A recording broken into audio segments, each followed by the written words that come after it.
أعوذ بالله السميع العليم من الشيطان الرجيم بسم الله الرحمن الرحيم عن أبي هريرة رضي الله عنه قال رسول الله صلى الله عليه وسلم ما اجتمع قوم في بيت من بيوت الله يتلون كتاب الله ويتدارسونه بينهم إلا نزلت عليهم السكينة وغشيتهم الرحمة وحفتهم الملائكة وذكرهم الله في من عنده. ويقول رسول الله صلى الله عليه وسلم فيما يرويه عنه أمير المؤمنين عمر بن الخطاب رضي الله عنه: إنما الأعمال بالنيات وإنما لكل امرئ ما نوى فمن كانت هجرته إلى الله ورسوله فهجرته إلى الله ورسوله ومن كانت هجرته لدنيا يصيبها أو امرأة ينكحها فهجرته إلى ما هاجر إليه. Inch'Allah, à mon retour dans 15 jours, on choisira un autre hadith qui remplacera l'un des deux. Comme ça vous fera un troisième. Parce qu'à force de le répéter, je pense que beaucoup ont fini par l'apprendre par cœur. Et je ne les traduis plus en français. Parce que le sens, on l'a dit, répété. Maintenant, vous les entendrez en arabe et vous comprendrez le sens que vous avez eu en français. Comme ça, en plus, on laisse la majesté du discours du prophète sallallahu alayhi wa sallam dans la langue dans laquelle il l'a exprimé. Inch'Allah, on continue avec le poème. وَالْعُلَمَا وُرَّاثُ الْأَنْبِيَاءِ كَمَا أَتَانَا عَنْ أَبِي الدَّرْدَاءِ فَلَمْ يُوَرِّثْ واحدا دينارا أو درهما بل ورثوا ما اختار لهم تعالى وهو علم الشرع آخذه يحظى بأسمى النفع. أعيد إن شاء الله. والعلماء وراث الأنبياء كما أتانا عن أبي الدرداء فلم يورث واحد دينارا أو درهما بل ورثوا ما اختار لهم تعالى وهو علم الشرع آخذه يحظى بأسمى النفع. العلماء, les savants. Wurrath, c'est le pluriel de warith. C'est un des pluriels de warith. Al-Anbiya, c'est le pluriel de Nabi. Donc les savants qui sont les héritiers des prophètes. Kama atana an Abi Darda, comme nous le rapporte Abu Darda, et Abu Darda c'est le compagnon du prophète sallallahu alayhi wa sallam. Et je lance un appel à candidature. Qui veut se charger, Inch'Allah, dans 15 jours, de nous faire une petite biographie, de préférence écrite, que nous puissions mettre sur notre page, Inch'Allah,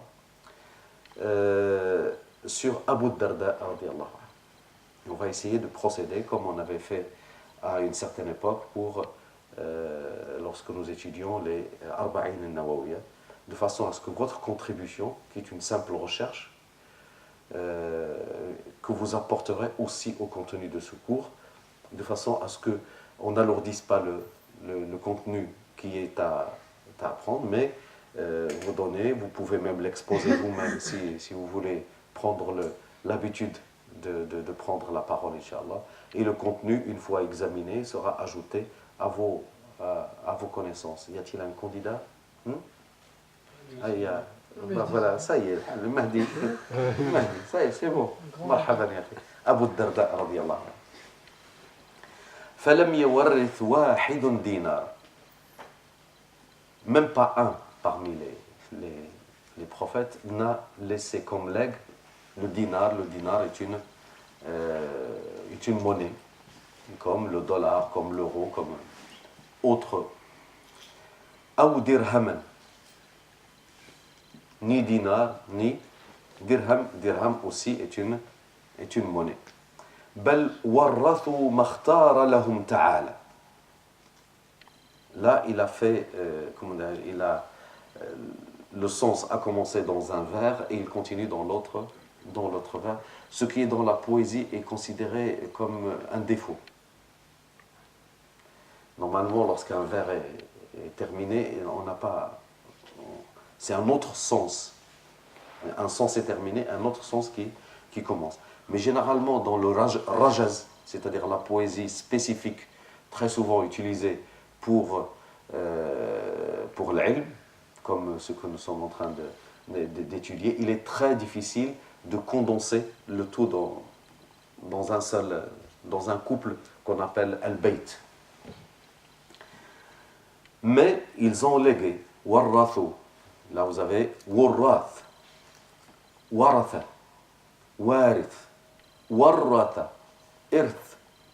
Tout ça, ce sont des mots de la même famille, qui veut dire héritage ou le legs, dans le sens légué. Ils ont laissé en héritage ce que le Seigneur, le Très-Haut, a choisi pour eux. Makhtara lahum ta'ala. Wahwa, qu'est-ce qu'il a choisi pour eux? Wahwa, donc 2 points. C'est quoi? Qu'est-ce qu'il a choisi pour eux? Ilmu shara. Ilmu ash-shara. Ash-shara, ici, veut dire tout simplement din.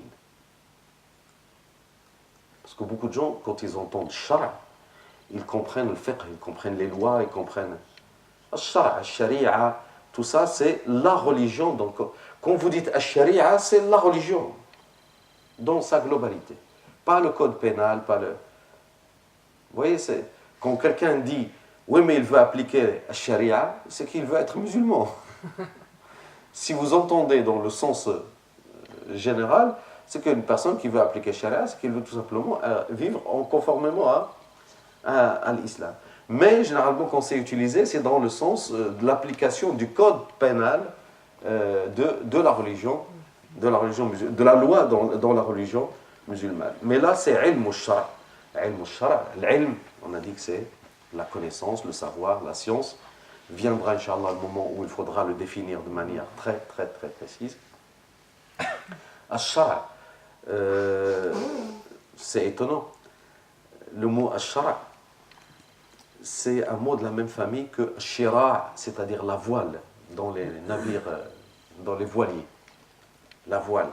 C'est-à-dire ce qui est montré pour pouvoir... la vie dans ce bas monde est un navire qui vogue dans un océan d'inconnu. Eh bien, Sharia, c'est le voile qui permet de prendre la bonne direction s'il est bien orienté. Akhiduhu, c'est-à-dire celui qui tient cette science de ilm al-shara. Akhiduhu, du verbe akhada, ya'khudhu, fahuwa akhid. Donc, prend akhada, ya'khudhu, on donne toujours le passé, ensuite le présent. Le passé, dans la langue arabe, le verbe au passé, joue, troisième personne, joue le rôle de l'infinitif. Vous voyez? Quand je vous dis que c'est quel verbe, c'est akhada. C'est le verbe qui est à la troisième personne du singulier. Et c'est ce qu'on utilise pour l'infinitif. Akhidhuhu yahdha. Yahdha, c'est-à-dire il bénéficie d'eux. Il tire le bénéfice. Yahdha bi asma an-naf'i. Asma, c'est sumu, on a dit, c'est l'ulu. C'est là, dans la dernière fois, dans ce que Hamza nous avait lu. Sama, on a dit que c'était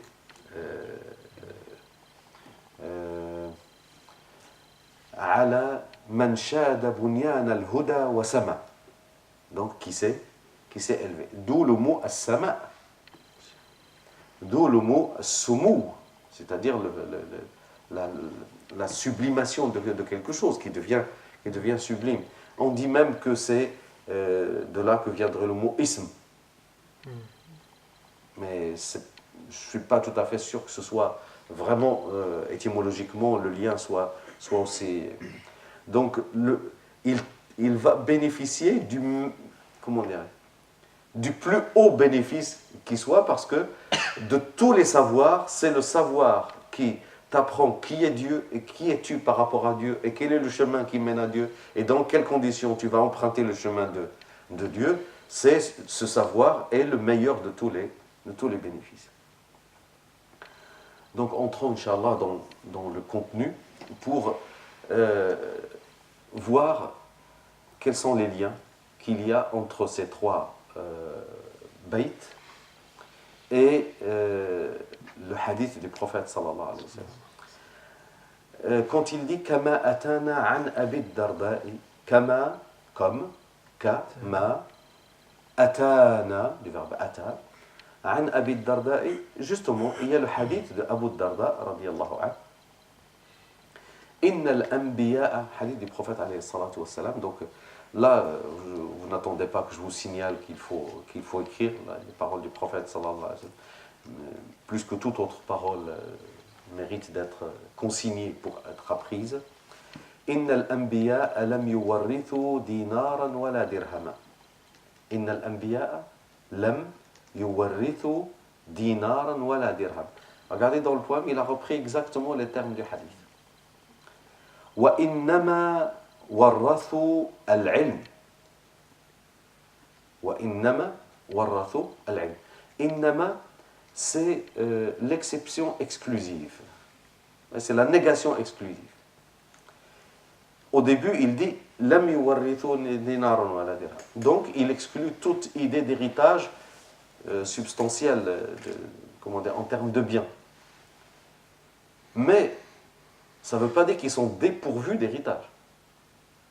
Alors, il transfère l'idée d'héritage vers autre chose. C'est pour ça qu'il dit innama. C'est comme s'il se reprenait.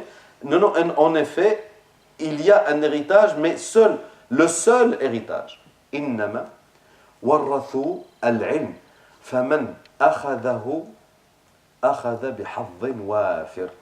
Faman akhadahu, celui qui se consacre à l'acquisition de ce ilm qui émane des prophètes.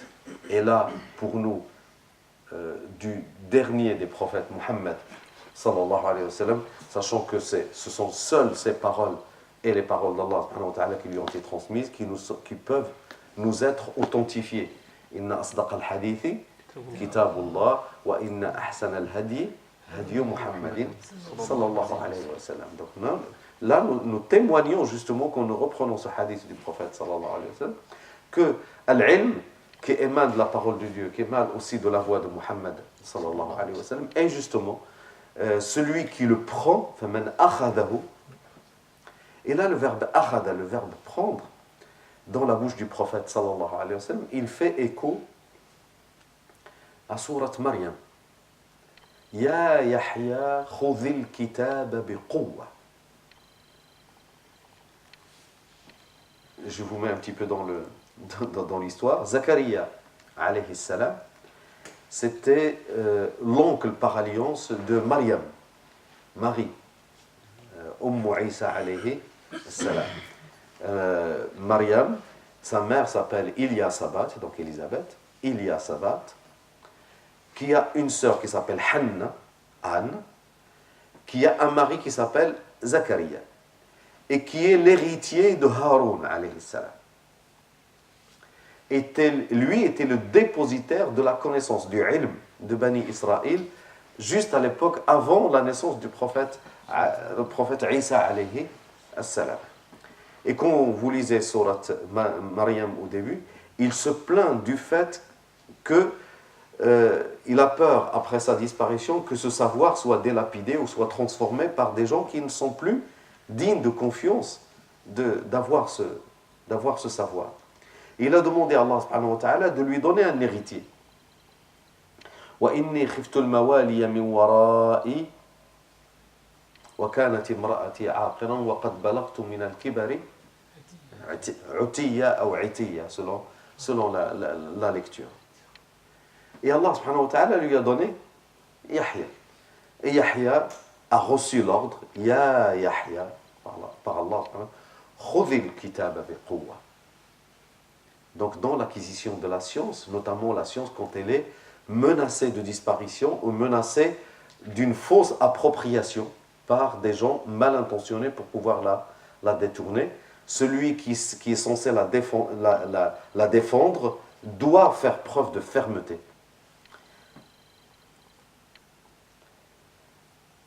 Donc nous disions فَمَنْ أَخَذَهُ. Donc celui qui prend, vous voyez, la science ne vient pas à vous, c'est vous qui devez aller à la science. Souvenez-vous de ce qu'a dit l'imam Malik, rahimahullah, lorsque Harun al-Rashid, à l'occasion d'un de ses pèlerinages, devait passer à Médine. Harun al-Rashid, c'est peut-être le plus grand calife de la dynastie Abbaside.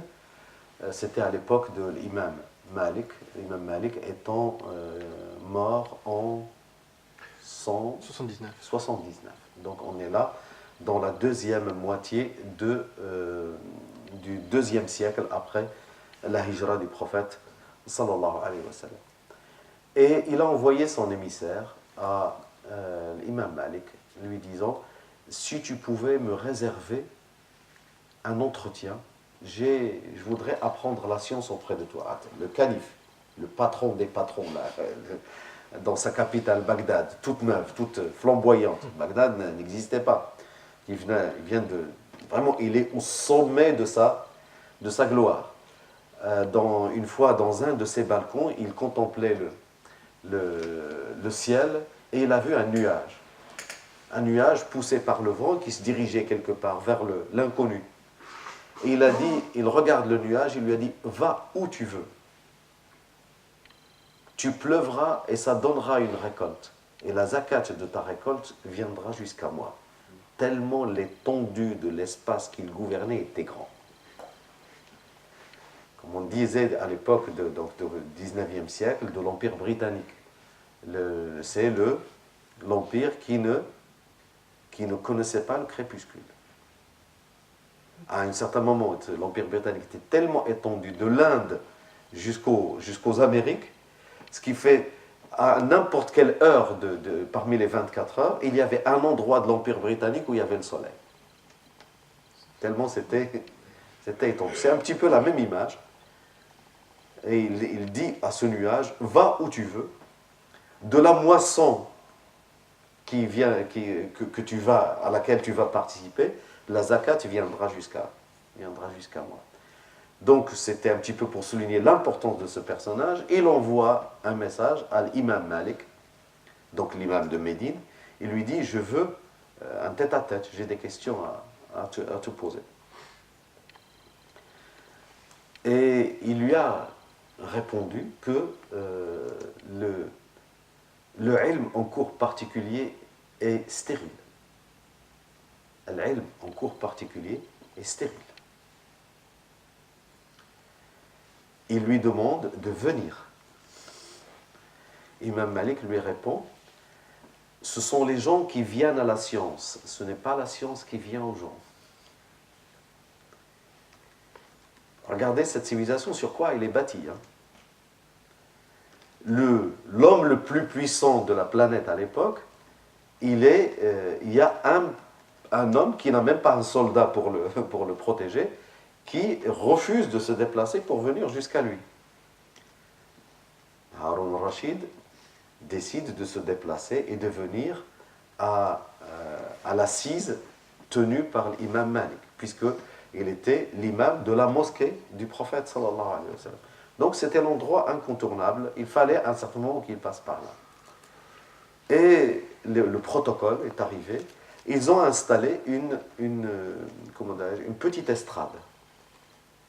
Il y avait l'imam Malik qui était assis dans son minbar, comme d'habitude, et il y a une petite estrade qui était placée pour que Harun al-Rashid puisse s'installer. Et Imam Malik ne se démonte pas, il commence juste à citer le hadith d'après tel, haddatana, akhbarana, vous savez, il fait toute la chaîne, que le prophète sallallahu alayhi wa sallam a dit: man tawada'a lillahi rafa'a. Celui qui se fait humble devant Allah, Allah l'élève.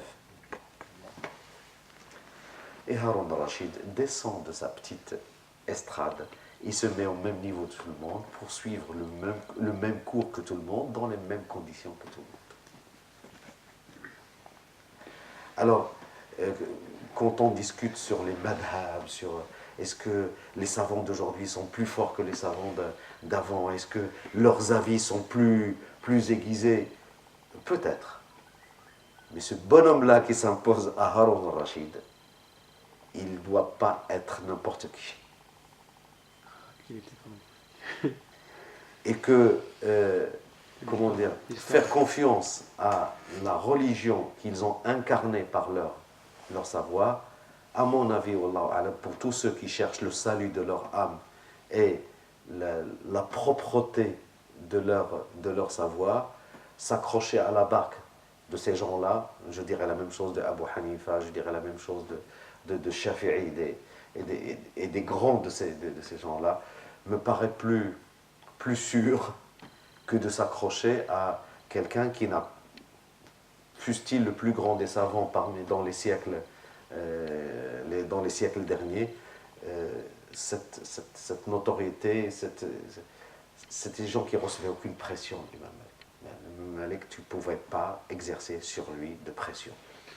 Donc la science qu'il diffusait, c'était une science qui est conforme à ce qu'il a reçu comme savoir et à ce qu'il a compris, et Dieu sait que sa compréhension était énorme. Lorsqu'on a voulu lui imposer, vous savez, sur le divorce sous la contrainte, le divorce sous la contrainte. Et on lui a demandé de faire une fatwa pour que ça passe. Ah oui, vous savez, de tout le temps. Ah, les gens du pouvoir, s'ils peuvent mettre la main sur les savants pour leur faire dire ce qu'ils... De toute époque, c'était le cas. Et c'était justement le gouverneur de Médine. Il a refusé et il a été ramené en prison et tabassé à mort. Et pour l'humilier, ils l'ont mis sur le dos d'un âne et il lui faisait faire le tour de la ville. Et pour l'humilier encore, il lui disait « Présente-toi, parce que pour les gens qui ne te connaissent pas. » Il disait « Regardez-moi, je suis... Ceux qui me connaissent, ceux qui ne me connaissent pas, qu'ils sachent que je suis Anas ibn Malik. Et je vous déclare que le divorce sous la contrainte est nul et non avenu. » Sa santé est détruite. Et au moment où, normalement, n'importe qui aurait flanché, lui, ses convictions, les sentences qu'il a, la certitude qu'elles émanent du savoir du prophète, sallallahu alayhi wa sallam, et de la révélation qui lui a été faite, ceci n'est pas négociable, même si le prix est de payer de sa vie ou de sa santé. C'est Malik ibn Anas. Malik ibn Anas.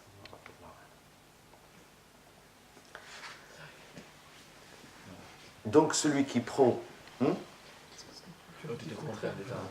Anas ibn Malik. J'ai dit Anas ibn Malik. C'est son père, mais bon. Non, c'est pas son père. Si, c'est son père aussi. Non. Si. Non. Ah oui, son père s'appelle Anas ibn Malik, mais c'est pas le Anas ibn Malik. Parce que c'est Malik ibn Anas ibn Malik. Mais ça n'a rien à voir avec le Anas ibn Malik qui était le sahabi, le domestique du prophète sallallahu alayhi wa sallam.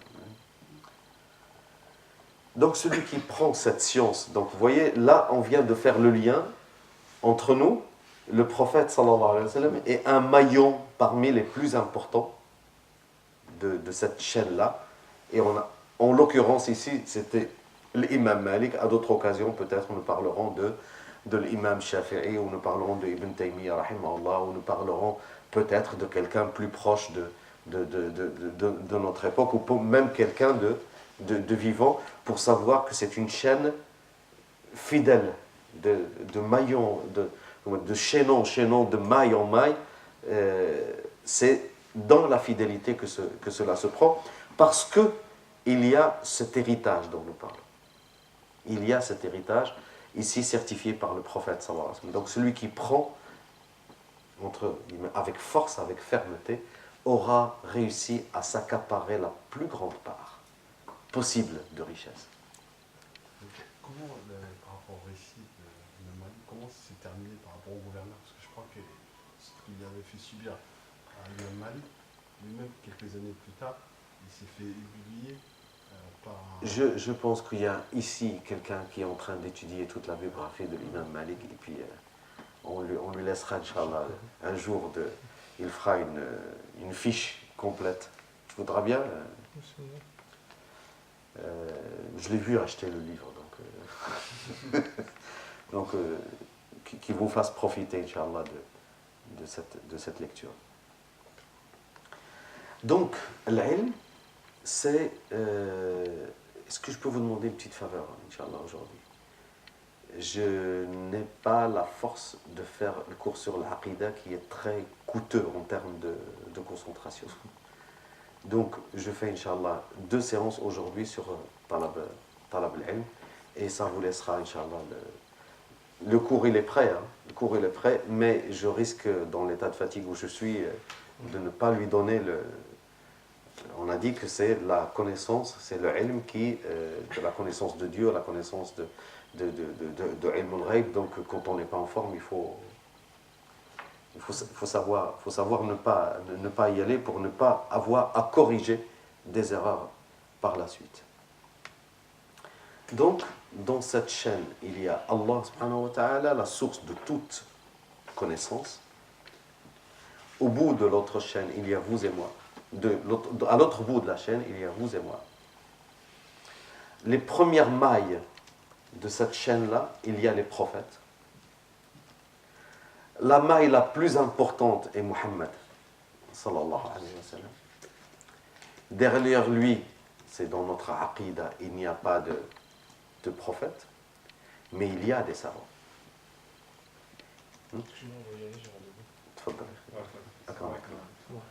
Donc dans 15 jours, Inch'Allah. C'est bon? Il y a la prophétie, an-nubuwa. Et qu'est-ce que nubuwa? Qu'est-ce que la prophétie? La prophétie, c'est le plus haut degré de ilm. C'est ça la définition. La prophétie, c'est le plus haut degré de ilm. L'ilm lié à la prophétie est un ilm total, global et complet. Nous, notre acquisition de la connaissance, on procède par, comme disait le frère, soit par catégorie, par typologie, par segmentation, par décomposition, par induction, par déduction. Il y a plein de processus, par disjonction de cas, comme on appelle le sabr wa taqsim, par la négation. Donc on passe par... Ce qui fait que notre chemin vers la connaissance est un chemin à étapes, obligatoirement un chemin à étapes.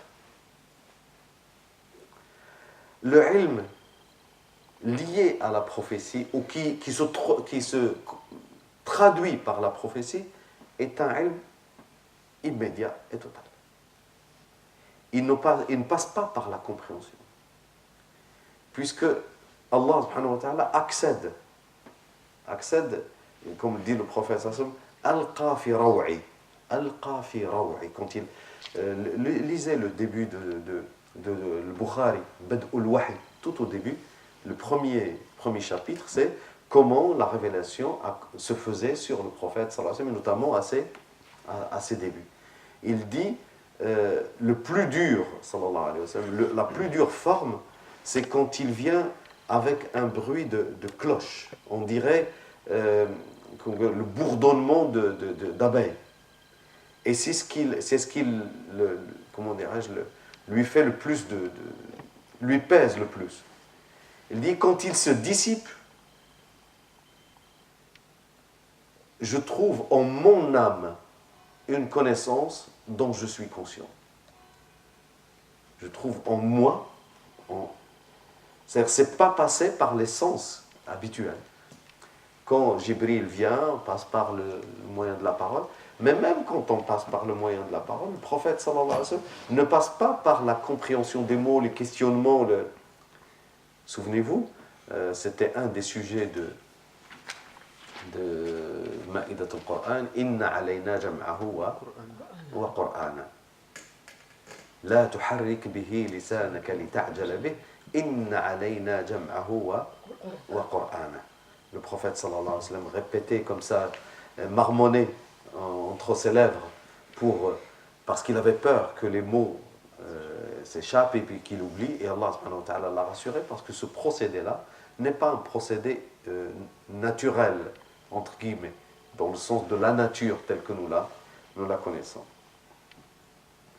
Et c'est une science dont l'objet est Allah subhanahu wa ta'ala. La source et l'objet, c'est la connaissance d'Allah subhanahu wa ta'ala.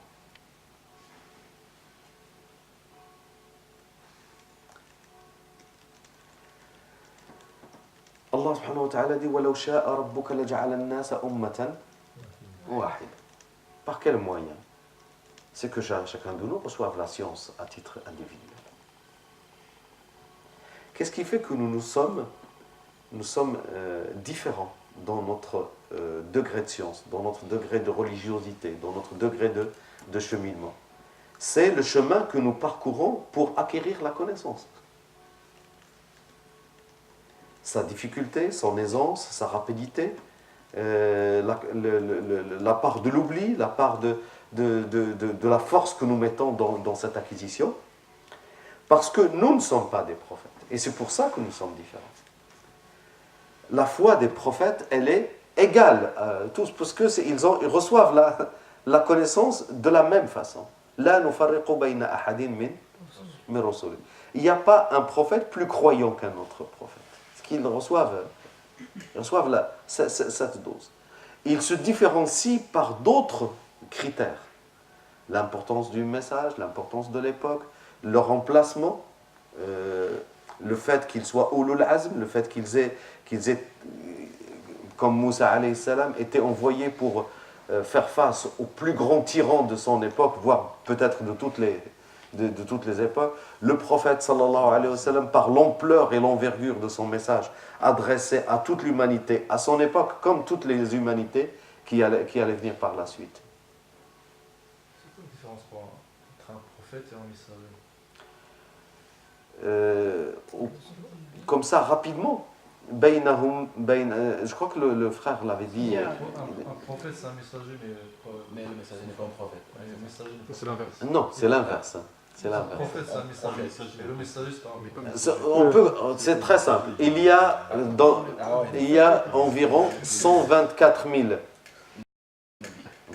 prophètes, nabis, et parmi eux, entre 313 et 319 rasoul. Seulement 25 nous sont cités dans le Coran, et parmi les 25, vous avez 5 qui sont ulul azm.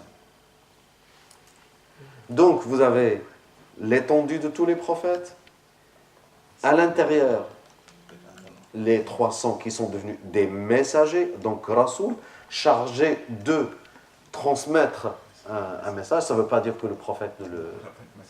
Oui, mais il n'a pas reçu un message qui lui est spécifique à lui. Ou il reste dans le degré de prophète parce qu'il n'a pas eu à endosser la totale responsabilité de transmettre. Ça ne veut pas dire qu'un prophète ne transmet pas. C'est pas ça le...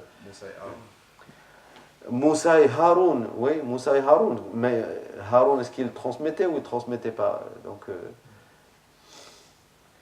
et Allah alam. Mais ça, c'est des discussions qui ne... Lorsqu'on porte sur des noms, c'est un prophète, Yahya, il transmettait, d'ailleurs, ça lui a coûté la vie d'ailleurs. Mais ce n'est pas un messager, c'est un prophète. Ilyas, mais là, quand vous nommez comme ça, il faut avoir une source pour que nous puissions être sûrs que l'information... Parce qu'on ne fait pas de la vulgarisation, je balance comme ça et puis... De toute façon, il y a une partie sur l'Anbiya dans le Risala. Oui, mais elle viendra, Inch'Allah. Elle viendra et dans ce cas-là, on sera bien armé pour dire chaque chose à sa place.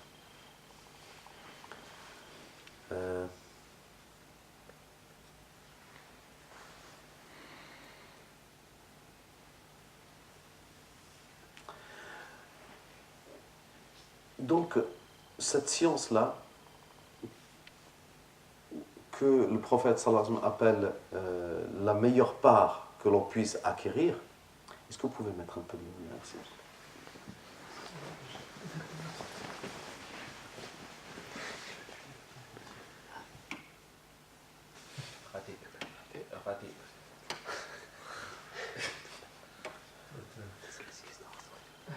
de l'autre côté. Ouais, c'est pas mal, c'est une grande, je crois.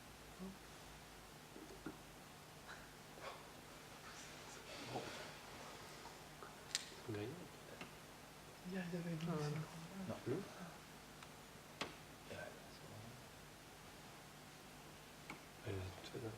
Je pense que Non, c'est bon, Inch'Allah, ça c'est suffit. Donc nous disions là tout de suite, attention, dans les propos que je vous ai tenus sur la prophétie, sur un nubuwa, j'ai dit la science reçue, elle est totale, elle est globale. Ça ne veut pas dire que les prophètes ont reçu une science totale. Ils n'ont pas la science de toute chose. Mais la science qu'ils reçoivent, au titre de prophète, est une science immédiate. Quand ils la reçoivent de manière immédiate. Il n'y a pas de gradation dans le savoir. Sinon, on ne comprendrait pas pourquoi il y aurait l'histoire de Moussa et Khadir alayhi salam. Quand Moussa alayhi salam, la question lui a été posée, qui est le plus savant parmi les hommes? Il a dit moi, puisqu'il est le plus grand prophète de son époque. Donc, l'homme le plus savant, c'est lui. Et Allah, subhanahu wa ta'ala, pour lui montrer que la connaissance complète et parfaite, c'est le privilège d'Allah, subhanahu wa ta'ala, il l'a envoyé vers quelqu'un qui, en degré, est moins que Moussa. Mais en connaissance, Allah, subhanahu wa ta'ala, lui a ouvert des chemins de connaissance qu'il n'a pas ouvert à Moussa alayhi salam. Donc, le reste des êtres humains, leur connaissance ne peut être que graduelle. Lorsque un homme compare son degré de science en avançant dans la vie, il trouve qu'il y a des strates et des échelles. Quand les hommes se comparent les uns aux autres, ils ne sont pas tous au même niveau. Et que le sommet de la connaissance humaine non prophétique, le plafond, c'est la connaissance prophétique. C'est la connaissance prophétique parce que la prophétie ne s'acquiert pas par le pouvoir, ne s'acquiert pas, on ne passe pas un concours, on ne passe pas un examen. C'est un istifa.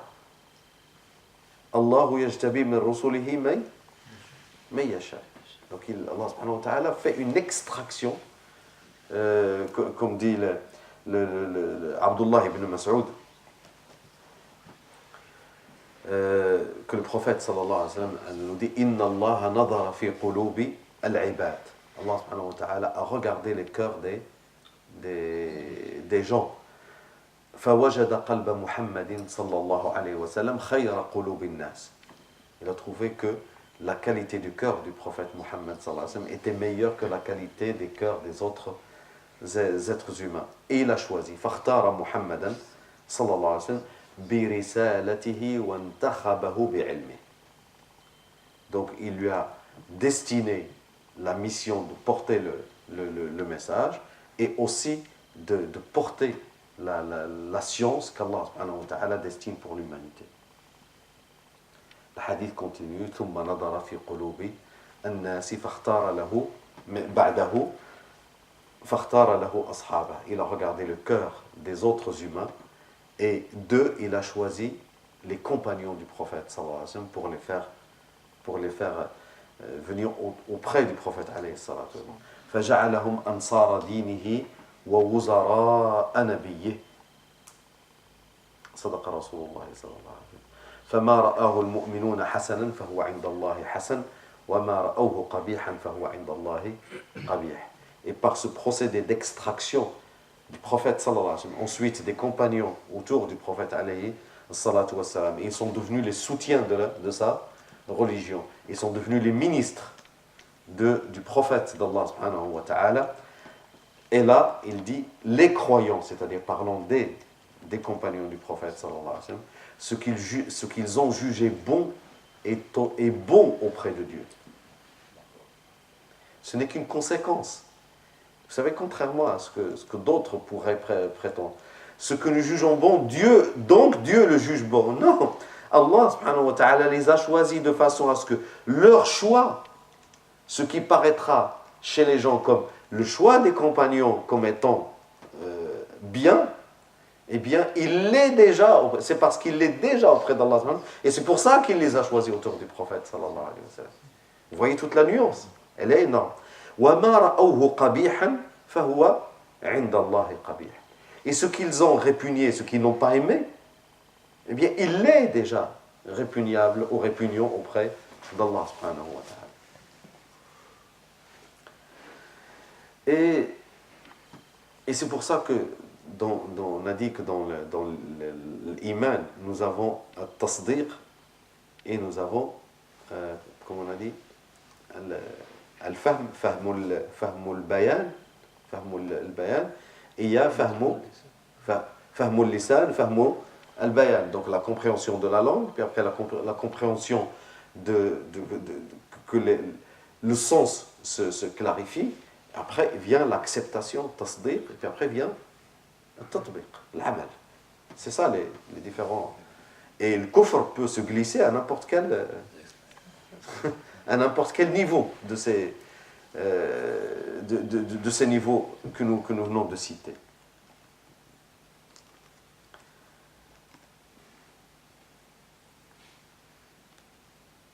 Donc nous étions en train de dire que le ilm, si on veut l'acquérir, sachant que le ilm du prophète sallallahu alayhi wa sallam ne nous est pas accessible. Puisque celui-là, c'est le ilm acquis par sélection. Donc qu'est-ce qui nous reste? Une fois que ce ilm-là est passé par le prophète alayhi salatu wa sallam, il nous reste sous forme de legs. Et là, on l'acquiert par l'effort de la quête de la science.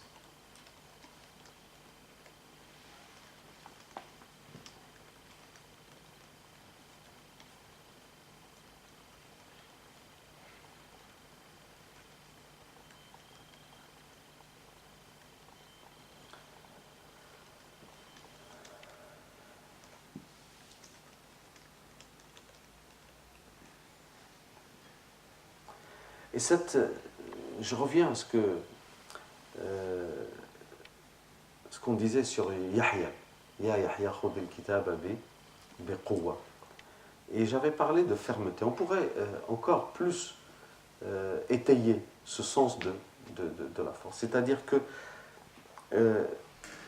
cette quête de la science devient une ambition, devient le mot ambition, une ambition pour Allah subhanahu wa ta'ala. N'oubliez pas qu'à chaque fois, nous parlons de l'intention. Donc toute autre ambition qui n'est pas celle de satisfaire Allah subhanahu wa ta'ala, elle est exclue. Et ça l'être lui-même, l'esprit, aspire à cette science. Le fils de Cheikh Nasr al-Din al-Albani raconte que son père, quand il dort, les gens généralement délirent sur leurs préoccupations, et lui, dans son rêve, il disait apportez-moi Sunan Abi Daoud, apportez-moi Musannaf ibn Abi Shayba, donc, c'est-à-dire cette quête de la science, et elle s'est mélangée tellement avec la personne qu'elle a investi même le rêve, même le monde du rêve, et même si c'est une histoire personnelle, mais j'aime la raconter parce qu'elle est lourde de sens, notamment parce qu'elle concerne en plus des gens qui sont pauvres, qui n'ont rien. Donc la seule richesse, c'est justement l'acquisition de la science. Et la première des acquisitions, c'est l'apprentissage de Coran. Mon propre père, rahimahullah, nous racontait qu'il a été obligé de migrer du sud pour venir à moins d'une centaine de kilomètres de Casablanca, pour rejoindre son oncle maternel qui était réputé pour être le meilleur enseignant de Coran, un homme d'une ferme, ils s'appelaient tous les deux Abdullah, et il est venu rejoindre son oncle parce que c'est le moyen de se garantir. Même pour ça, il choisissait le meilleur.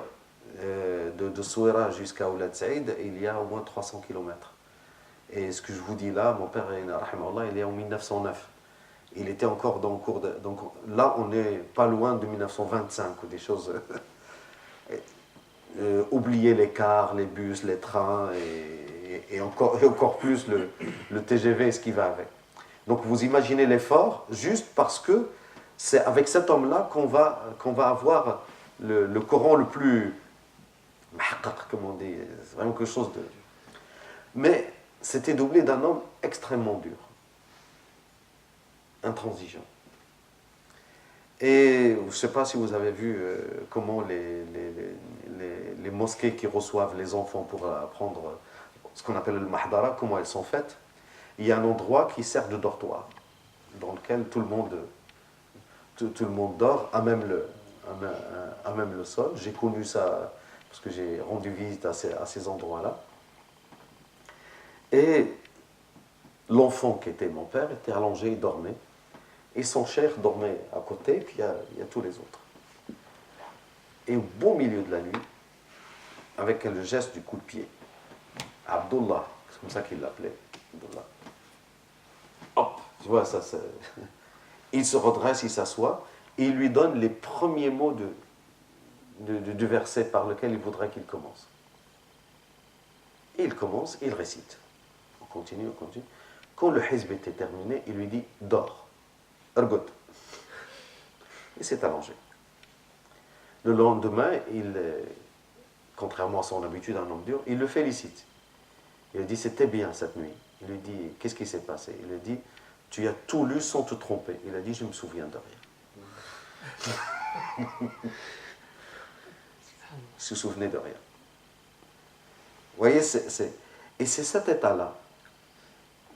Je ne sais pas si vous l'avez déjà connu, mais pour avoir joué aux échecs pendant un moment, et de manière assez continue, à un certain moment, à force, ça devient...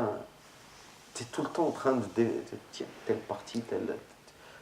Ça devient une seconde façon de réfléchir. Tu es dans cet état-là. Pour avoir connu des gens, et parfois de temps en temps personnellement, quand vous êtes dans l'apprentissage du Coran, vous en faites vraiment une préoccupation, vous vous réveillez la nuit, vous êtes en train de réciter.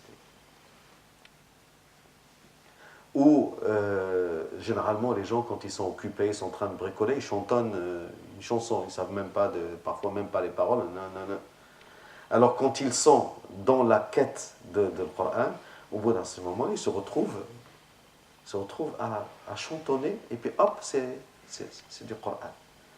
Et c'est justement cet état d'esprit qu'il faut développer.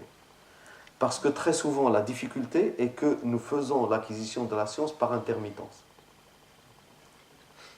Vous voyez, c'est comme la rame. Elle se remplit, elle se vide, elle se remplit, elle se vide.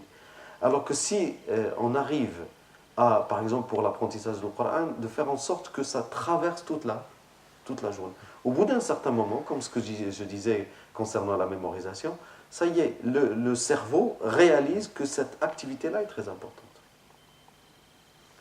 Donc, il va diriger toute sa puissance de frappe sur celle-là. Et comme toute chose qui nous préoccupe, quand vous avez... Je finirai, Inch'Allah, sur cette histoire-là. Quelqu'un est venu voir un cheikh, et puis il lui a dit j'aimerais bien voir le prophète sallallahu alayhi wa sallam dans le rêve. Ce serait bien, magnifique. En plus, si en plus il te dit de bonnes nouvelles, ce serait bien. Il lui a dit, tu veux vraiment ça? Il dit, oui. Il lui a dit, tu vas acheter 3 poissons. Et tu vas les farcir de gros sel. Tu vas les manger, tu vas dormir, et le lendemain, tu viendras me voir. Alors la personne était persuadée que c'était la grande stratégie pour voir le prophète sallallahu alayhi wa sallam dans la nuit. Et il achète les 3 poissons, il les farcit de gros sel, il les prépare, il mange. Et le lendemain, vous imaginez la nuit qu'il a passée, le lendemain, il va voir le cheikh, il lui dit, qu'est-ce que tu as vu cette nuit? Il lui a dit, de l'eau, j'ai vu des flots d'eau. tous mes rêves étaient de l'eau fraîche, de l'eau.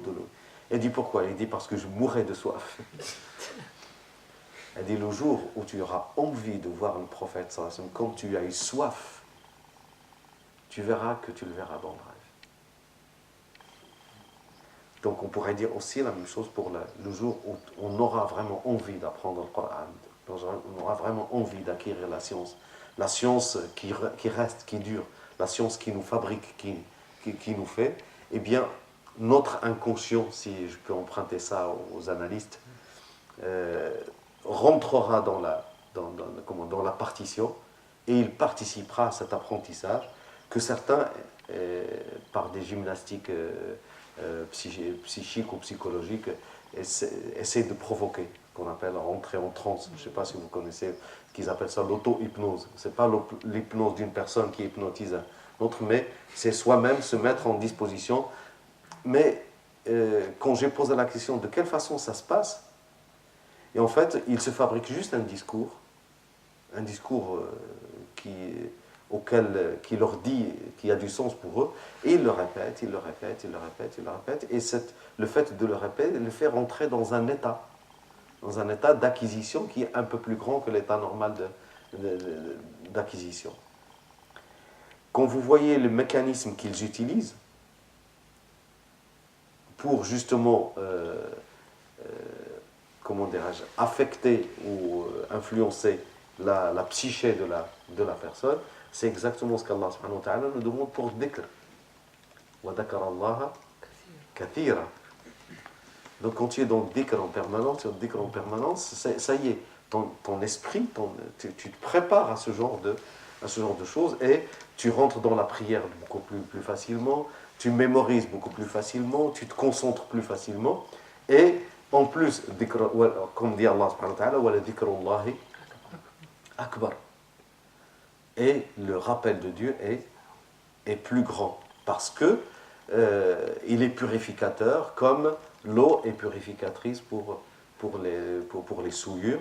Le dhikr d'Allah subhanahu wa ta'ala est purificateur pour notre esprit. Subhanakallahumma wa bihamdik ashhadu an la ilaha illa anta astaghfiruka wa atubu ilayk.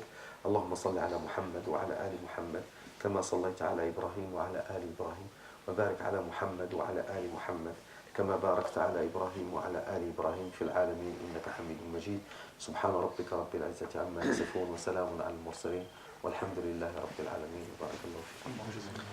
Je dis aux frères, Inch'Allah, du cours du